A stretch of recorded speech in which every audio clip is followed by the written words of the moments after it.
So we've got our O-ring.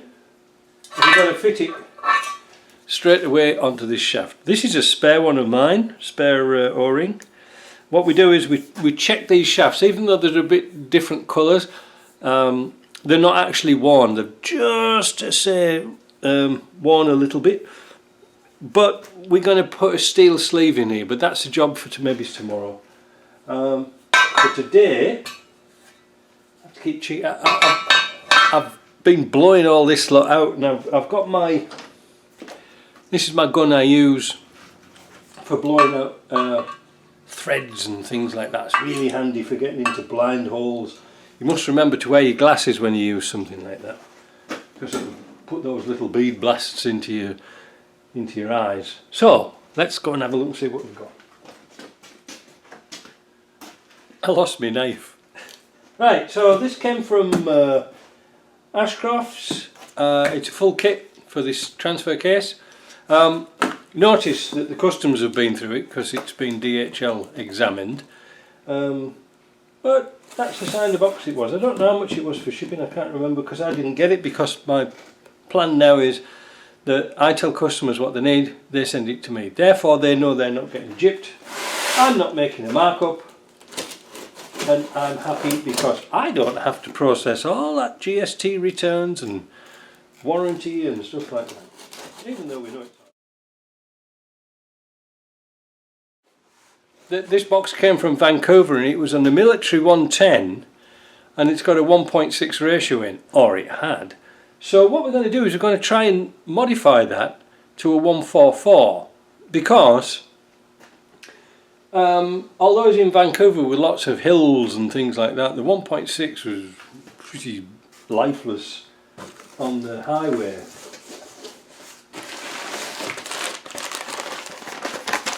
What's this? Looks like Dave's Ashcroft cigar bag. Put that down there. Tube of Hylamar. I always ask for a tube of Hylamar. Shim kit. The thing about the shim kits is it's always worth supplying, because you always tend to use the same shims time after time again. I mean, I wish Dave could just sell us like maybe some 5 or 1,000 shims or 2,000 shims, whatever they are, because that's the only ones we really need. Anyway, that's that. Now, let's have a look. That's the kit, and our customer is having fitted.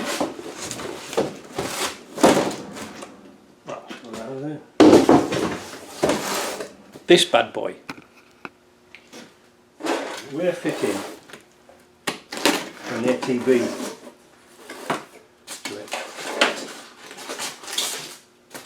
There you go. Nice brand new ATB. Well worth the money. They are really good. Knock a lot of noise out of your transmission, and you never have to worry about the centre diff exploding if you go off road and your wheel spins, because then it's gone. You must put diff lock in when you're off road and spoil your gear. So let's have a look, see what's in the box and the boss. Even DHL have been in here, look. Huh? Look at that. Trust nobody. Or customs have been in here. What are they looking for? Gasket set? I don't use the gasket sets. I don't know why. I keep saying to Ashcrofts, don't put the gasket sets in, I don't need them. So we've got seals, 1, 2, 3. David knows I've been on a diet. You should know by now, and he's putting sweeties in there. I'll give them to cats. We've got a bag of bits and pieces. We're not going to fit this collapsible steel bushing, they're a waste of time. We've got some new, oh they look like brass, not bronze, shims for the centre diff, we're not going to use those. Some gaskets, some shims, O-rings, etc. But they never put the nuts in for the flanges. Crazy. You know those big 30mm AF nuts? They never put them in. I have to go and buy them downtown. I said that to once today. Why you put all that stuff in there, but why didn't you put the nuts in? and a box of bearings. The gears we've got here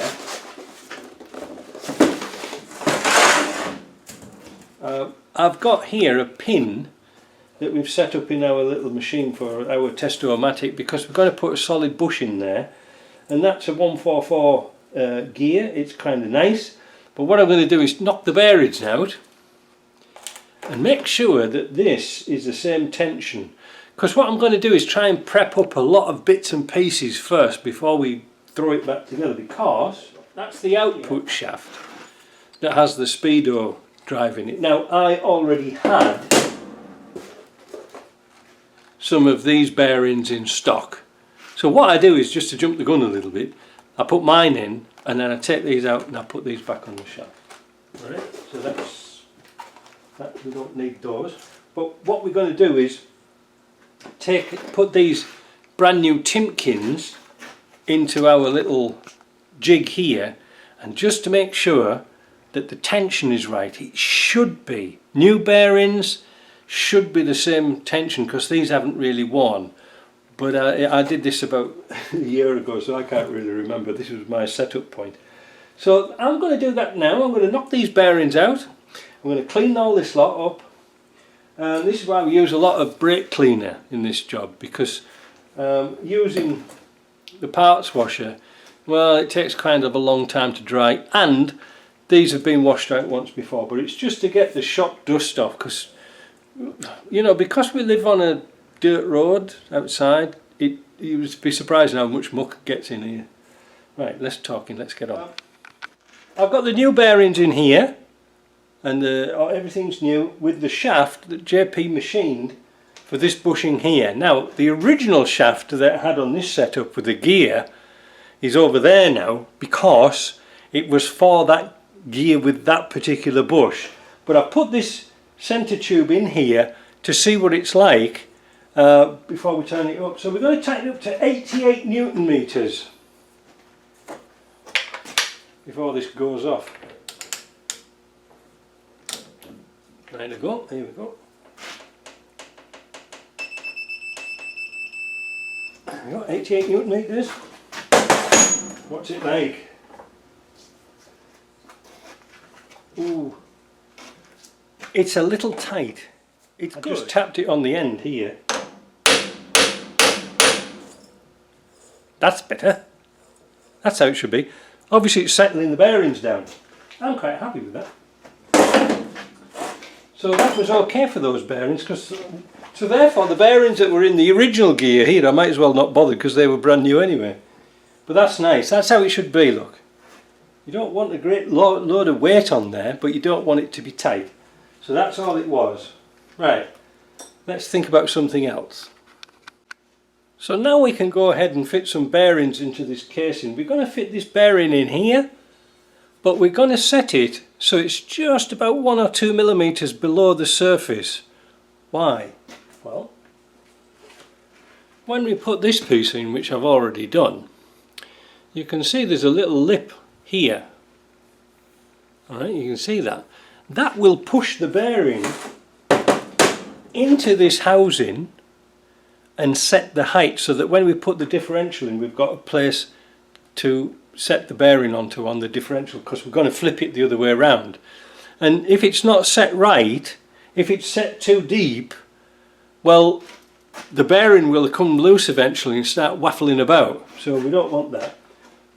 So we're going to fit the shell into there, and at the same time we're going to fit the bearing in the back of here for the output shaft, input shaft, and the seal at the same time. So let's go and find some bearings. So I've got the bearings. Now, one thing about bearings, a lot of people think they're all matched together. They aren't. It just comes as a set. They're not ground together in the factory. They can make all sorts of manifestations with them, and that's why you have to put a little bit preload on, so they all bed together. But put the old bearing, once you've taken the out, put it into a box and keep it clean. Cleanliness.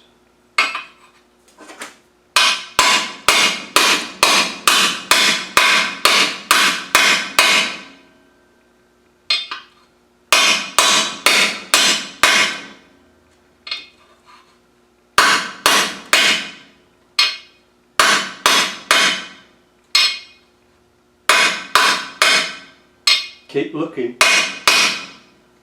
Nearly there. There. We're just going to set it low like that. Now, yeah, I've probably told you this before. I've bought a big box full of these things off eBay or Amazon or something like this. Great big set of different pullers. I don't know what the hell they're called, but they've been really handy because they're big discs. So when you're doing things like that, you can knock a bearing in. And for some of the other bearings on this gearbox, I collared our old friend JP, and he turned these down so they fit exactly in the bearing, because it's alright when you're banging bearings in like this, it's a flat shoulder, that's okay, but when we're banging in bearings, well, or should we say fitting bearings, not banging them in, like this for example. Where is it now? One of these. There isn't much to hit.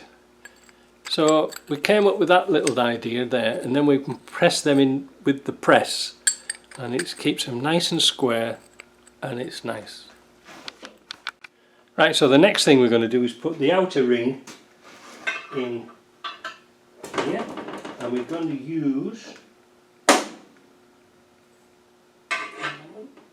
yes, so we're going to put both in at the same time. So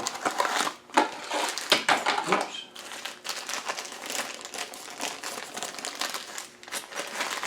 And this is another one of those things that we modified, so that fits in there nice, and it's undercut so it's not going to, you know, catch on the housing. So we're going to fit that, and at the same time, whilst we've got the press out, we've got the gear here, and we're going to fit the bearings onto there. Then they're done. Right, it's nearly tea time now, so what I'm going to do is I'm going to finish it off on this, and then we'll come back tomorrow. This bit can go straight on, and you can see it fits in that housing there, but it will turn because it's not actually on here. That's why we didn't set that down too deep. So we're going to put some high-low sill on it. I'm going to make sure that the face is nice and clean. No grease on it or anything like that. And then sometimes these little keys here are really handy if you get them off with the tubes. I save them, I use them all over again. Now, don't go mental with this. Oh, mental. That's got me into trouble straight away. Like that. Now, I should have mentioned, well, so that's what you've got to do. You've got to go over this piece here, this shaft, but you don't want too much in because you don't want sealer going into where the shaft is. So we're going to put the top back on that because we're going to use that tomorrow. And then this can go there.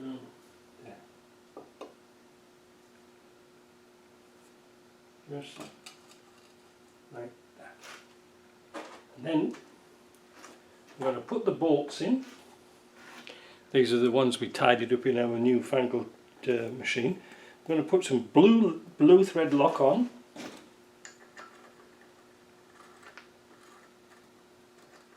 Put all the bolts into the holes. I'll get on with that and then I'll come back because we're nearly finished for this bit today.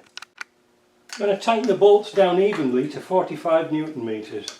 Now I'm just using this old-fashioned thing here because we don't have to be massively accurate, because we want to feel that cover getting pulled down on top of that bearing. And perhaps you can see here I've put some little white dots of paint on for the most popular bolts I do. Cheating enough. Sometimes I like these old gauges, they're quite good. Well, I'll just interrupt this because the battery's going to go dead.